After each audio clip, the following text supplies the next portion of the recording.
Hi friends, అందరికీ సంక్రాంతి శుభాకాంక్షలు. Present Sun NXT లో తెలుగు ఆడియోలో స్ట్రీమ్ అవుతున్న కిరక్కన్ మూవీ ఎలా ఉందో తెలుసుకునే ముందు నా ఛానల్ ఎవరైనా ఫస్ట్ టైం విజిట్ చేస్తే ప్లీజ్ సబ్స్క్రైబ్ చేసుకోండి. వీడియో నచ్చితే లైక్ చేయండి. లైక్ చేయడం ద్వారా ఇంకొంతమందికి వీడియో బూస్ట్ అయితే అవుతుంది. ఇది ఒక క్రైమ్ థ్రిల్లర్ జోనర్ లో వచ్చిన మూవీ అనమాట. స్టోరీ లైన్ చాలా సింపుల్.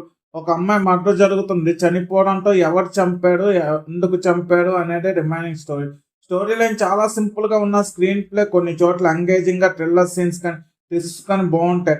స్టార్టింగ్ మూవీ ఇంట్రెస్టింగ్ గా స్టార్ట్ అయిన తర్వాత మూవీ స్లోగా బోరింగ్ గా డ్రాగ్ చేసినట్టు ఉంటుంది. లాస్ట్ క్లైమాక్స్ లో వచ్చే 30 minutes కానీ అక్కడ వచ్చే ట్విస్ట్ కానీ సూపర్ గా ఉంటాయి. చాలా వరకు మూవీ ప్రెడిక్టబుల్ గానే ఉన్న ఇన్వెస్టిగేషన్ సీన్స్ అయితే కానీ స్టోరీ కానీ చాలా వరకు కొంచెం గ్రిప్పింగ్ గా ప్రెజెంట్ చేసి ఉంటే బాగుంది అనిపించింది. నాకైతే ల్యాక్ చేసిన ఫీలింగ్ అయితే వచ్చింది. స్టార్టింగ్ అండ్ ప్రీ క్లైమాక్స్ లో వచ్చే సీన్స్ బాగుంటాయి. మెయిన్ ప్లాట్ కానీ కాన్ఫ్లిక్ట్ కానీ అంత గ్రిప్పింగ్ గా డిజైన్ చేసుకోలేకపోయాడేమో అనిపించింది. థ్రిల్లర్ మూవీస్ ఇష్టపడే వాళ్ళకి ఈ మూవీ కనెక్ట్ అవ్వచ్చు.